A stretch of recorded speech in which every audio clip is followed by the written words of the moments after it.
Shalom y bienvenidos a Vía Haftaj Israel, una frase hebrea que significa amarás a Israel. Esperamos que se queden con nosotros, ya que nuestro maestro, el Dr. Baruch, nos compartirá una enseñanza expositiva de la Biblia.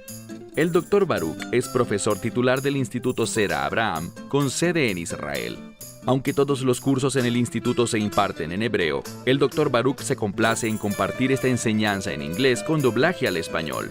Para más información, visítenos en amarasaisrael.org o descargue nuestra aplicación móvil Mi Estudio Bíblico. Aquí está Baruch y la lección de hoy. Sabemos que la Escritura le dice al pueblo de Dios, salgan de Babilonia. Y Babilonia no solo se refiere al exilio. La razón por la que lo menciono es porque nosotros estamos en el exilio. Pienso a menudo en el libro de Apocalipsis, en los capítulos 2 y 3, las cartas a esas 7 congregaciones. Cada una de ellas estaba fuera de la tierra de Israel, en el exilio. Pero tenemos que aprender una lección de Daniel. Daniel vivió en el exilio, pero no vivió como si estuviera en el exilio, sino que vivió bajo las leyes de Dios. No se sometió a los caminos del mundo, ni a la cultura a la que fue introducido, sino que vivió con el testimonio de que pertenecía a un pueblo de reino. Y mi esperanza es que esa realidad no solo la conozcas, sino que te sirva para darte una perspectiva diferente, para hacerte ver las cosas de manera diferente. Y al hacerlo, verás oportunidades para actuar, para ministrar, para servir, para ser usado por Dios para su gloria y para ser un instrumento de bendición. Bueno, vamos a empezar por el último versículo que vimos la semana pasada, porque quiero usar ese versículo como una pista contextual y fundamental para ayudarnos a entender el resto de este pasaje, la segunda mitad de Éxodo 23. Y si aún no están allí, les pido que tomen sus Biblias y vayan conmigo a Éxodo capítulo 23. En un momento veremos el versículo 19. En la última frase. Ahora, la mayoría de los creyentes en el mundo ignoran este versículo por completo. No le ven ninguna relevancia.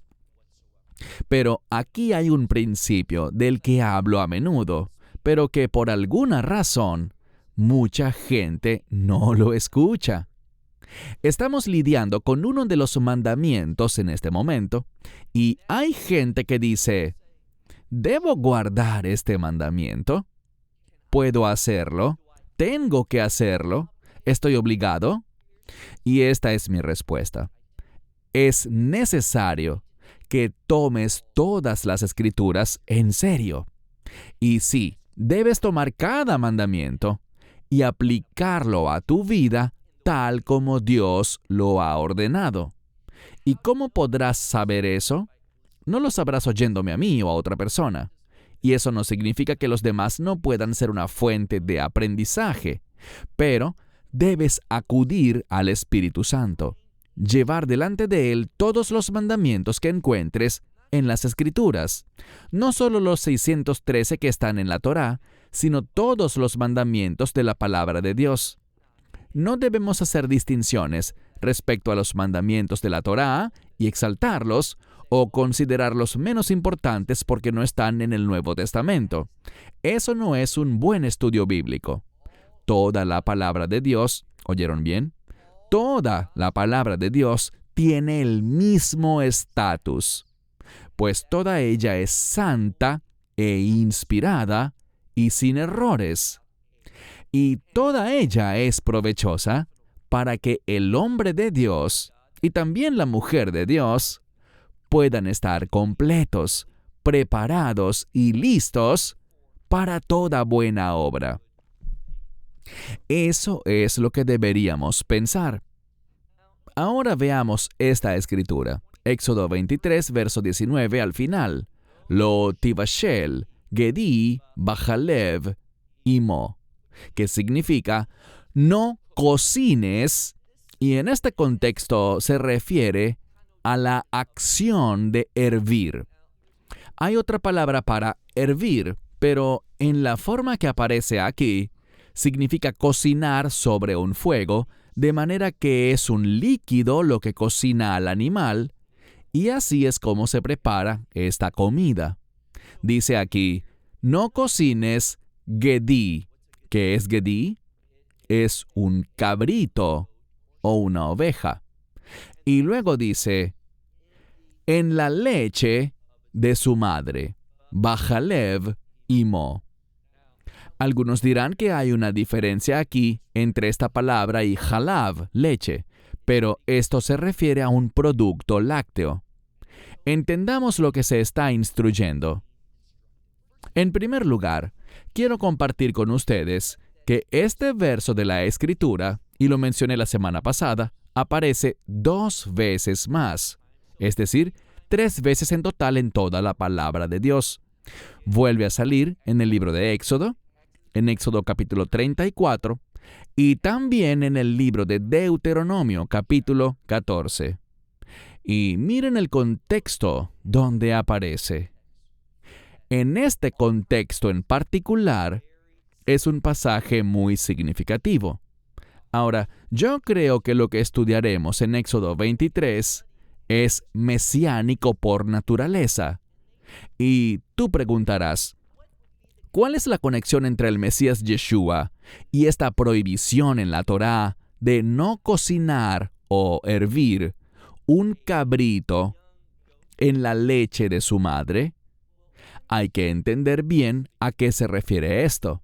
No debemos leer este versículo solo por salir del paso, sino que debemos preguntarnos si los sabios de la antigüedad, si en las generaciones anteriores de la comunidad judía, se dio énfasis a esta escritura de manera importante. Así que tal vez deberíamos prestarle atención. Voy a comentar lo que nos han contado los historiadores, pero antes de eso, te hago una pregunta. ¿No estarías de acuerdo en que sería una abominación delante de Dios agitar tus puños en desafío ante Dios? No deberíamos hacer eso. Y este versículo habla precisamente de esa actitud. De hecho, este pasaje habla de un espíritu del anticristo. Sí, estoy hablando del versículo Lo tivashel gedi bajalev imo. No cocines el cabrito en la leche de su madre. Esto tiene relación con el anticristo. Tiene una implicación con respecto al anticristo. ¿Por qué lo digo? Bueno, mira lo que dice la Escritura. No dice simplemente en la leche, sino que dice en la leche de su madre. La leche de su madre fue provista para sostener, para dar vida a este cabrito o cordero recién nacido. Así que lo que Dios proveyó para la vida, para el sustento, ¿qué hacía la gente con eso?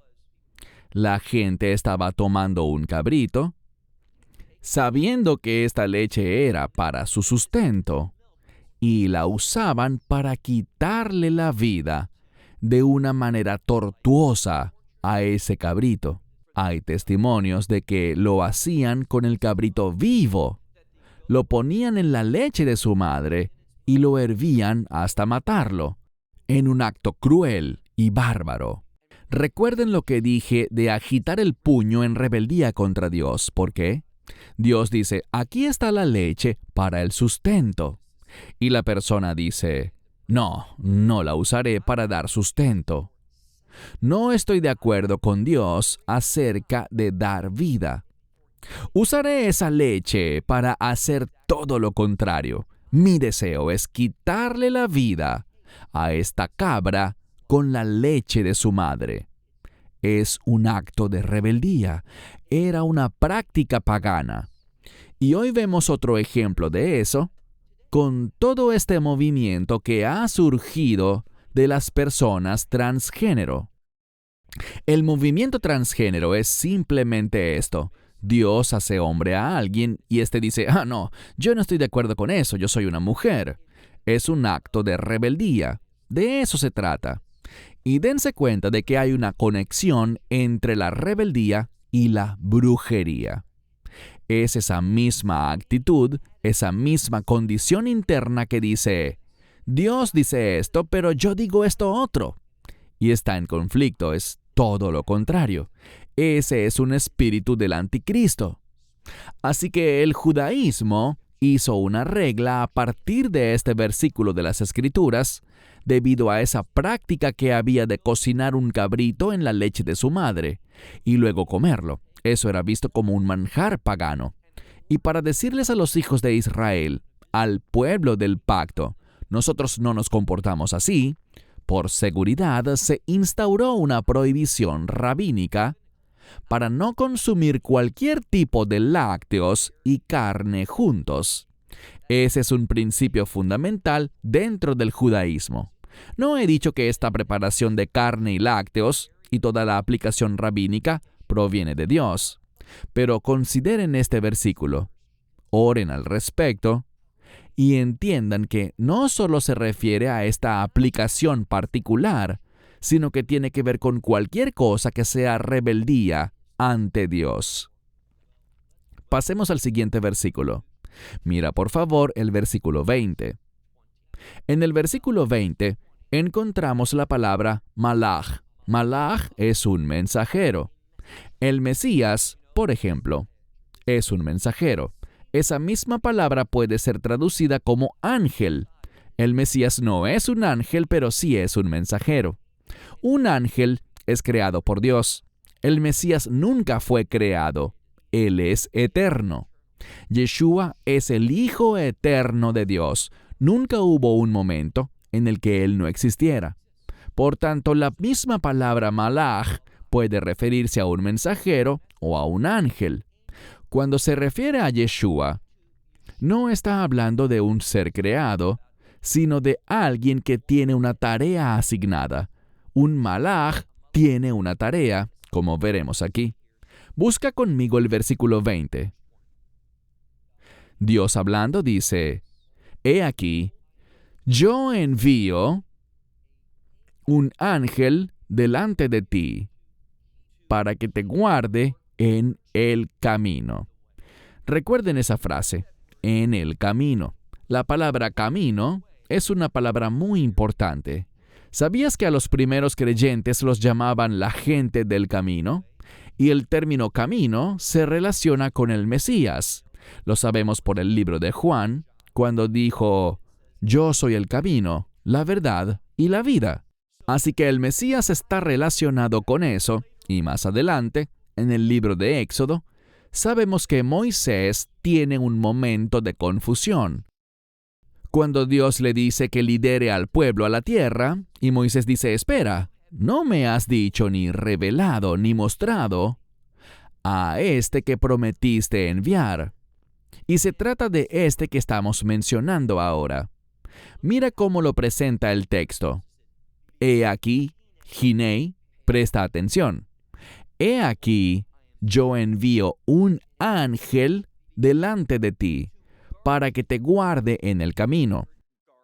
Esta palabra para guardar tiene otro sinónimo que se relaciona con ella, y es la palabra Nun Tzadi Resh, Netzer.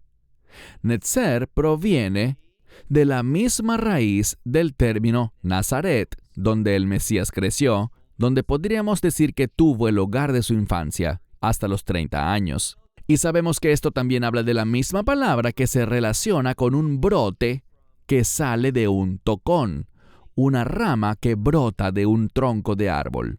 Y esta palabra también puede significar guardar. Es interesante. Justo hoy estaba viendo en la televisión un programa en el que diferentes profesores e historiadores hablaban de Yeshua y daban sus opiniones sobre él y hablaban de Yeshua HaNotzri, La palabra Notzri tiene la misma raíz de Nazaret, la ciudad, pero esa misma palabra significa guardar. Es un sinónimo de la palabra lishmor. Y lo que aprendemos es que el Mesías es nuestro guardián. Él guardió y cumplió todo lo que Dios lo llamó a hacer. Guardó perfectamente el mandato de Dios. Es una de las razones por las que Él es llamado Yeshua HaNotzri. El término Notzri en hebreo significa cristiano, pero literalmente significa uno que guarda las instrucciones de Dios. Eso es muy importante. Leemos aquí: este mensajero yo lo enviaré delante de ti para que te guarde en el camino y te lleve a Hamakom, al lugar. El término Hamakom, el lugar, puede referirse a Dios, así que es el lugar de Dios. Y lo sabemos porque Él dice que yo he preparado. Esto también nos recuerda mucho a las palabras de Yeshua en el Evangelio de Juan, donde dice: me voy a preparar un lugar para ustedes, para que donde yo esté, estén ustedes para siempre. ¡Qué gran palabra de aliento! Que nos dice que podremos ir por la fe a un destino que Dios ha dispuesto. A través del mensaje del Evangelio y de la identificación con Yeshua, tenemos la promesa de ser un pueblo de reino. Dice aquí: para llevarte al lugar que yo he preparado. Verso 21. Tenemos esa misma palabra para guardar. Y este es un mandamiento, así que dice, tú guarda. Es decir, va dirigido a la segunda persona. Leemos que dice, y guárdate delante de él, y oye su voz, y no lo... Y luego está la frase, al tamer bo. Es posible que esta frase esté traducida en tu Biblia como no lo provoques. Esta palabra también significa amargar a alguien, y por lo general lo amargo produce rechazo, aleja a la gente. También puede relacionarse con un carácter rebelde, del cual veníamos hablando sobre este acto pagano de cocinar a un cabrito en la leche de su madre. Así que Dios dice, escúchalo y oye su voz, y no te rebeles contra él, ki lo yisha le pishehen, porque él no levantará, es un modismo referido al perdón, él no perdonará tus transgresiones. ¿Por qué? Kishmi bekirbo, porque mi nombre, la frase mi nombre es muy importante, significa mi carácter, está en él. Él no perdonará en este tiempo. ¿Por qué? El perdón, en su sentido más pleno, en cuanto a una experiencia de reino, no puede tener lugar hasta la cruz y después de la resurrección. Así que, en esta dispensación, y esta es simplemente una gran palabra teológica que se refiere a un periodo de tiempo, este mensajero no fue dado en ese tiempo para el perdón. Fue cuando Él vino en forma corporal, cuando el Mesías, Emmanuel, vino a este mundo, y sabemos que Él vino hace 2000 años, Él vino para perdonar, pero aquí dice que en ese tiempo, en el desierto, Él dice, porque Él no perdonará tus transgresiones, porque mi nombre está en medio de Él. Más bien, ciertamente, o en verdad, y esta palabra significa escuchar, y aparece 2 veces, así que la traducimos ciertamente, escucharás su voz, y harás todo lo que yo digo. ¿No es interesante? Escucharás su voz, y harás todo lo que yo digo. Esto ilustra una especie de unidad entre este mensajero y el Señor Dios Todopoderoso. Leámoslo de nuevo. Más bien, ciertamente escucharás su voz y harás todo lo que yo diga. Y noten cuál será el beneficio si lo hacemos. Él dice, y yo seré enemigo de tus enemigos, y seré un oponente contra tus oponentes. Esto quiere decir que, si nos sometemos a ese mensajero, Dios mismo irá a la guerra. Él se convertirá en un enemigo para nuestros enemigos, y para todos los que se opongan a nosotros, Él será un oponente. Y en los versículos que vienen, Él nos mostrará cómo lo hará. Pero lo importante no es tanto cómo Él hará eso, sino que estemos dispuestos a escuchar su voz, a ser guiados a ese lugar donde Dios quiere que estemos. Leamos ahora el versículo 23. Pues mi mensajero irá delante de ti y te llevará a donde está el amorreo, el hitita, el fereceo, el cananeo, el heveo y el jebuseo. ¿Y qué hará él? Aquí nos lo dice. Y yo lo destruiré a él, es decir, a cada uno de ellos. Uno creería que él diría, yo los destruiré a ellos. Pero Dios está diciendo que destruirá a cada uno de ellos. El contexto es este. Dios conoce a todos los enemigos. ¿Qué es un enemigo? ¿Alguien que no me gusta? ¿Que no hace lo que yo quiero? No, ese es el pensamiento mundano. Un enemigo es aquel que me impide hacer la voluntad de Dios. Entendamos la conexión entre la voluntad de Dios y la prosperidad. Los falsos maestros dicen, si haces la voluntad de Dios, serás próspero. Lo que yo digo es esto. La prosperidad es hacer la voluntad de Dios. Aquellos que hacen la voluntad de Dios serán ricos en recompensas del reino. Esa es nuestra meta y nuestra mentalidad. Y eso es lo que hace este mensajero. Él hace exactamente lo que Dios dice, hasta el punto en que no puede separar la voz del ángel de la voz de Dios. Ellos son uno. Verso 24. Siempre vemos la prohibición de la idolatría. Ese es un problema constante. ¿Por qué? Por el egoísmo. Cuando me comporto de manera egoísta, eso me lleva a una conducta idólatra. Es así de simple. Cuando me pongo a mí mismo en primer lugar, o cuando me creo la mentira sobre mi destino, mis sueños, y confundo eso con la voluntad de Dios.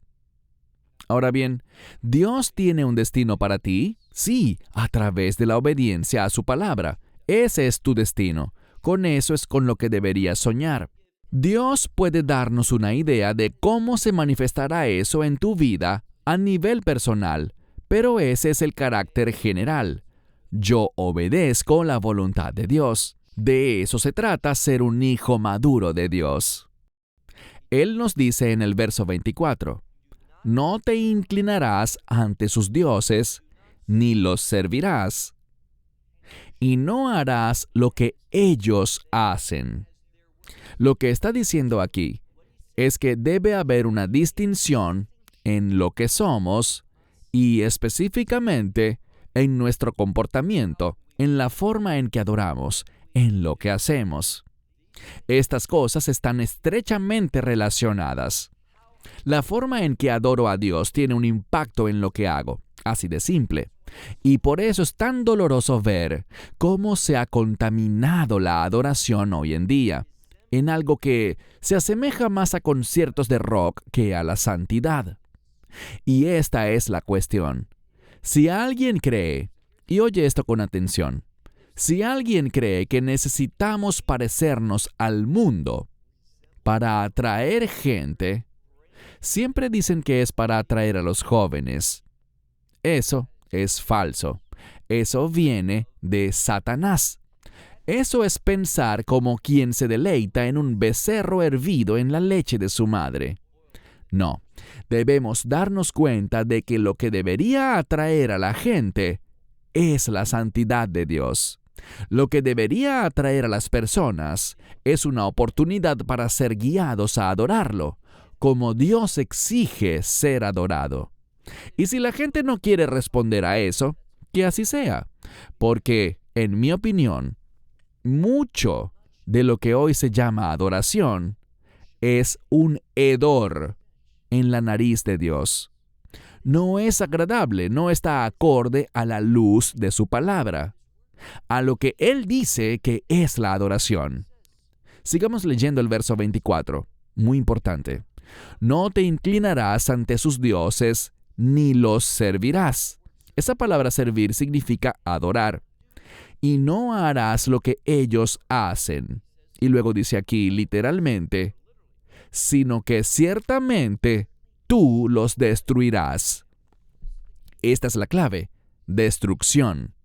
Eso es lo que trae ese comportamiento, la idolatría, el egoísmo, seguir el destino que yo me he elegido. Esto es lo que eso produce. Y es por eso que debemos mantenernos alejados de las personas que no se basan en las Escrituras, sino que usan las Escrituras para dar principios al estilo de desarrollo personal, para ser personas que hablan o piensan positivamente, siempre buscando motivar y animar. Dios no siempre está buscando animar. A veces, Dios da condenación.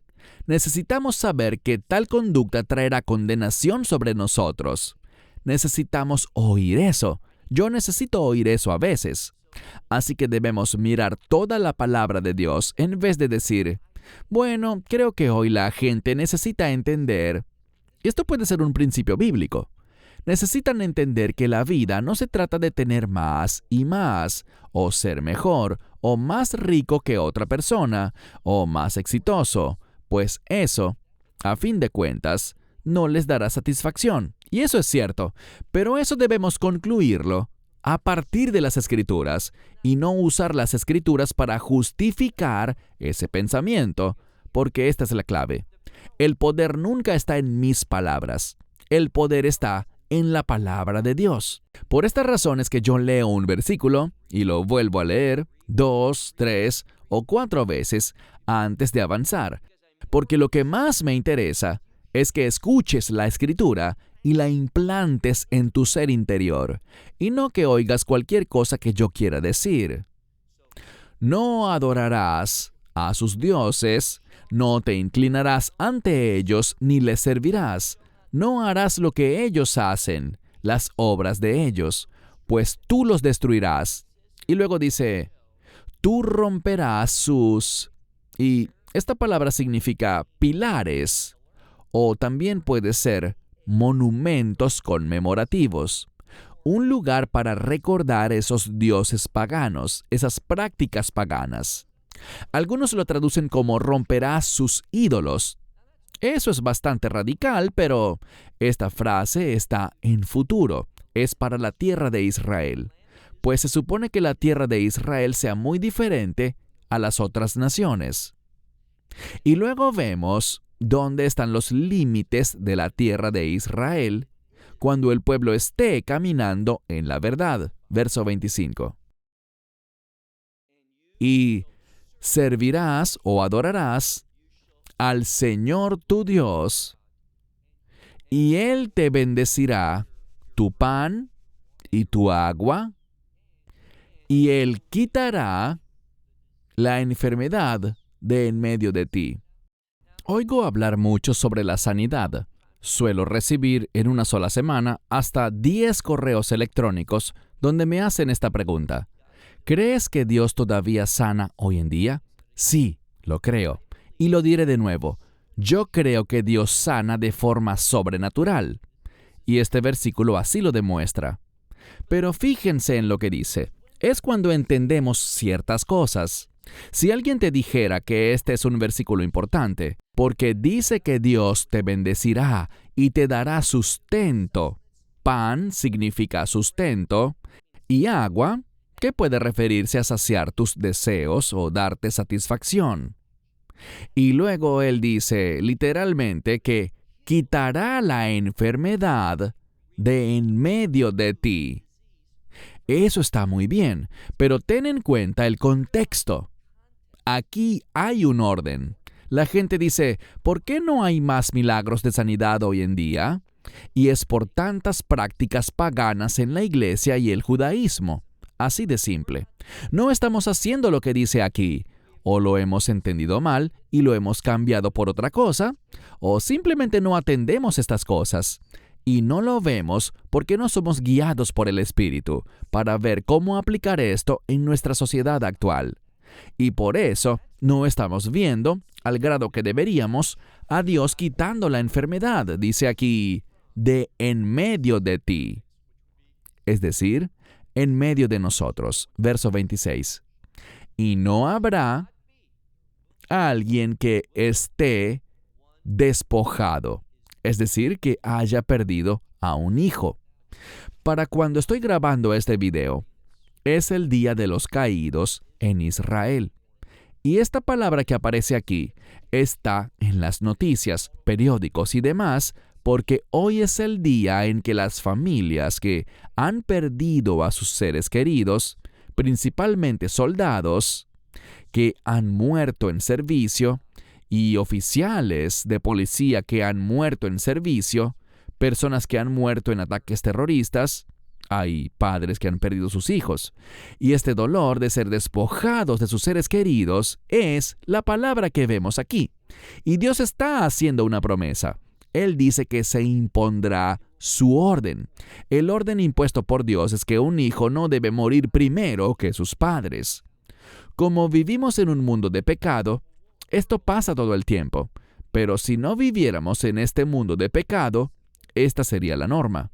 No habrá nadie que quede despojado entre ustedes, ni estéril en su tierra.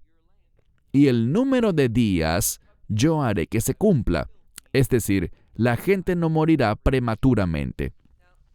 Este versículo tiene muchas implicaciones teológicas. Veamos nada más la última parte, en aras del tiempo, para no alargar esto. Fíjense en lo que dice aquí. Y el número de tus días yo haré cumplir. La implicación es esta. Si estas cosas no se hacen, esto no se cumplirá.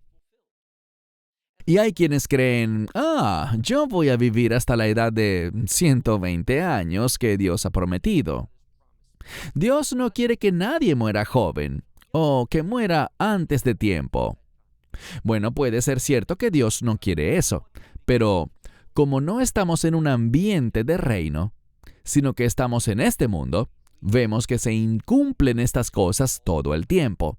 ¿Por qué? Por el pecado, debido a la idolatría, a la rebeldía, porque no escuchamos al Dios que ha enviado a ese mensajero, al que trajo su palabra. Así que esto que leemos aquí es la voluntad de Dios, pero no es una realidad en este mundo debido a que hay condiciones. Debemos recordar que la voluntad de Dios, a menudo, está condicionada a cosas que debes hacer. Verso 27. Esta palabra nos habla de enemistad. Y esta palabra enemistad es una enemistad que trae miedo también. Dice, enviaré delante de ti y jamotí. En algunas Biblias se traduce jamotí con la palabra confusión, pero más bien significa algo como zumbar. Por ejemplo, si vas conduciendo tu auto y dices, parece que hay un problema con el auto, está haciendo un zumbido, y eso te causa confusión, y usualmente indica que hay un problema. Esta palabra puede entenderse como que Dios está creando un ruido que asusta a la gente, que las hace huir al oír este ruido y salen corriendo. Y Dios nos habla de las maravillosas bendiciones que vienen si escuchamos a aquel que Dios ha enviado para guardarnos en ese camino, en ese viaje a este lugar de provisión, a este lugar de salud, a este lugar donde no hay muerte prematura y los padres no pierden a sus hijos. Es un pasaje maravilloso. Y recuerden cuál fue la introducción del pasaje. No cocines al cabrito en la leche de su madre. Dice en el verso 27, y la enemistad, esta palabra es más bien miedo, enviaré delante de ti y haré ese zumbido, ese ruido espantoso y terrible a todo pueblo cuando tú vengas entre ellos. y haré que todos tus enemigos ante ti, Oref. Oref significa nuca, es decir, no verás venir hacia ti sus rostros para la batalla, sino que los verás huyendo por miedo, debido a lo que Dios está haciendo. Es una promesa maravillosa. Dios derrotará a nuestros enemigos. Verso 28. Y enviaré avispas delante de ti. Esta es una plaga de avispas, muchas avispas, y puede que sean pequeñas, pero la gente huirá de ellas. Enviaré avispas delante de ti y echaré fuera al heveo, al cananeo y al hitita de delante de ti. Antes se habían mencionado 6 naciones y ahora 3. El número 3 nos está revelando algo. Dios quiere que entendamos que si hacemos estas cosas, esto se va a manifestar. Cuando Él habló de 6 naciones, esto está arraigado en su gracia, su bondad para con nosotros. Versículo 29. Dice aquí, pero no los echaré de delante de ti en un año, no sea que la tierra quede desolada. Y luego dice, y los animales del campo se multipliquen contra ti. Si toda la gente se fuera en un instante, los animales volverían y eso sería un problema para la seguridad. Dice, no lo haré en un año. Ahora miren el verso 30. Meat, poco a poco los echaré de delante de ti, hasta que seas fructífero y heredes la tierra. Versículo 31. Observen que esto tiene una implicación de reino, porque si miramos los límites de Israel actualmente, no son los límites que tendrá en el reino, ni mucho menos. La voluntad de Dios es que Israel se expanda, así que Israel se expandirá. No importa lo que diga la Unión Europea, la Liga de los Estados Árabes o las Naciones Unidas, Dios ha dicho otra cosa. Él expandirá la tierra y estos son los límites. Leamos el verso 31. Fijaré tus límites desde el Yom Suf, es decir, el mar de los juncos o el mar rojo, hasta el mar de los filisteos, Filistim. Este es el mar Mediterráneo. Y desde el desierto hasta, es decir, partiendo del desierto hasta el río.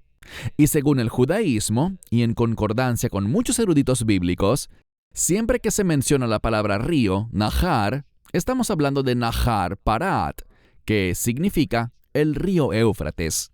Por tanto, dice que el límite no debería ser el río Jordán, sino el río Éufrates. Y luego dice, porque entregaré en tus manos a los que habitan en la tierra y los echaré de delante de ti. Versículo 32. En este versículo la implicación es que mientras ellos sigan allí, dice él, no harás pacto con ellos ni con sus dioses. No hagan ningún acuerdo con ellos. Su única oportunidad es seguir adelante y someterse. Tú dirás, ¿por qué harían eso? Porque Dios ha puesto el temor del Señor sobre ellos. Lean el libro de Josué. Vean lo que dice Rahab. Ella dice, todos hemos oído lo que pasó en el cruce del Mar Rojo. Todos hemos oído lo que le hicieron a esos 2 grandes reyes y cómo los han destruido. Y la gente está paralizada de miedo. Pero no Rahab. Ella se sometió. Ella participó en la voluntad de Dios y ella entró en la genealogía del Mesías. ¡Qué bendición! Dios dice aquí, no harás pacto con ellos ni con sus dioses. Verso 33. Y ellos no habitarán en tu tierra. ¿Por qué? No sea que te hagan pecar contra mí. Porque si tú sirves a sus dioses, esto será para ti tropezadero. Es decir, si en Israel se permite que estén los que no adoran y no se someten al Dios de Israel y su palabra, esos serán tropezadero para ti y traerán pecaminosidad, traerán pecado a tu vida. Este es un gran pasaje de la Escritura y mi consejo es que lo leas desde el versículo 20 hasta la conclusión del capítulo, en el verso 33. Mira cómo termina. Dice lo siguiente: si violas estas cosas, esto será para ti un mokesh. La palabra mokesh tiene un significado interesante en hebreo moderno, y concluiré con este comentario. Es interesante ver lo que significa un término en hebreo bíblico y cómo este ha sido aplicado a la sociedad moderna. La palabra mokesh en hebreo moderno significa mina terrestre. Y piensa en esto. ¿Por qué llamar mokesh a una mina terrestre? Es muy simple, porque tú no puedes ver las minas terrestres. Vas caminando hacia el peligro, un peligro muy destructivo, pero no lo sabes hasta que es demasiado tarde. Y lo que Dios está diciendo es que cuando tenemos esa actitud rebelde, cuando piensas, haré lo que quiera, tomaré indebidamente las cosas de Dios según mis pensamientos, según lo que yo creo que es mejor, violaré la ley, no escucharé al mensajero de Dios, andaré solo y a mi manera, debes saber que cuando te rebelas contra Dios, cuando adoras de manera indebida, cuando haces las obras del mundo en lugar de las obras de los discípulos de Yeshua, de los seguidores de Jesús, el resultado es que puede que tú estés caminando así y te sientas bien, puede que te sientas seguro, que creas que estás caminando en tu destino, que tus sueños están por cumplirse, están volviéndose realidad y de pronto la mina ¡pum! Explota y Satanás se ríe de ti. Déjame decirte algo. Lo que se está destruyendo hoy en día para muchos creyentes no es su salvación, sino su testimonio. Y es nuestro testimonio el que nos sirve como conducto, el que nos da acceso. Cuando tenemos un testimonio agradable a Dios, este nos da acceso al poder de Dios, mayor conocimiento, mayor provisión de Él, más dones. Obtenemos más del carácter de Dios para que podamos hacer más y más y más. Y aquí está la clave, más para Él. Ya para terminar, quiero hacerte esta pregunta. ¿Estás prosperando? Es decir, ¿estás haciendo la voluntad de Dios?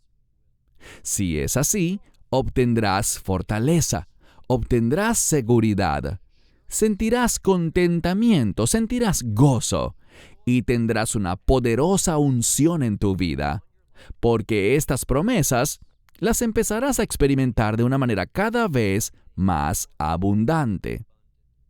Bueno, se nos terminó el tiempo. Cierro con esto hasta la próxima semana, cuando estudiemos una nueva lección del libro de Éxodo. Shalom y que Dios los bendiga grandemente. And may God greatly bless you. Esperamos que te hayas edificado con el mensaje de hoy y lo compartas con otros.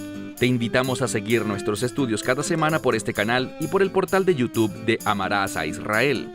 También puedes descargar nuestra aplicación móvil gratuita, Mi Estudio Bíblico. Finalmente, para obtener más información sobre nosotros, visita nuestra web amarasaisrael.org, donde encontrarás otras conferencias de Baruch en audio, video y texto. Hasta el próximo programa. Que el Señor te bendiga en Yeshua HaMashiach, Jesús el Mesías, mientras caminas con Él. Shalom desde Israel.